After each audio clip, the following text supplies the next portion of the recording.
নোটিশটাই তো বৈধ হয় নাই। আপনি বৈধভাবে আগে নোটিশ দিতে বলেন, তারপরে আলোচনা হবে। কি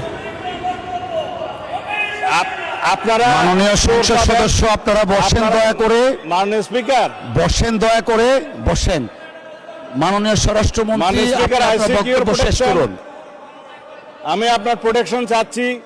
আপনি বিরোধী দলীয় সদস্যদেরকে ফ্লোর দিবেন, অসুবিধা নাই, কিন্তু লেট মি স্পিক। আমরা যেন আগের কালচারে ফেরত না যাই। আপনি যদি আমাকে সময় না দেন তাহলে আমি বসে যাব, এটাই বিধি।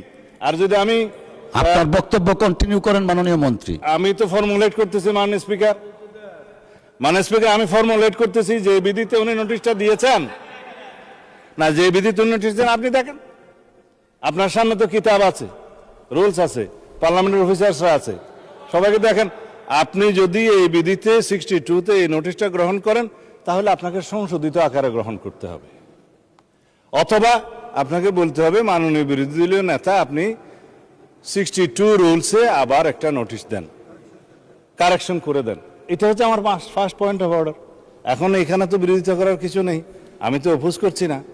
আপনার এভরি রাইট আছে নোটিশ দেওয়ার, সংশোধিত করার এবং আপনি অ্যালাউ করার। কিন্তু যে নোটিশটা এখন আমাদের সামনে আছে, এই নোটিশটা হচ্ছে 68 রুলস অনুসারে নোটিশ। আপনি জরুরি জনগুরুত্বপূর্ণ বিষয় আপনি দেখেন, জরুরি জনগুরুত্বপূর্ণ বিষয় সম্পর্কে সংক্ষিপ্ত আলোচনা এখানে আধা ঘন্টা পাবেন।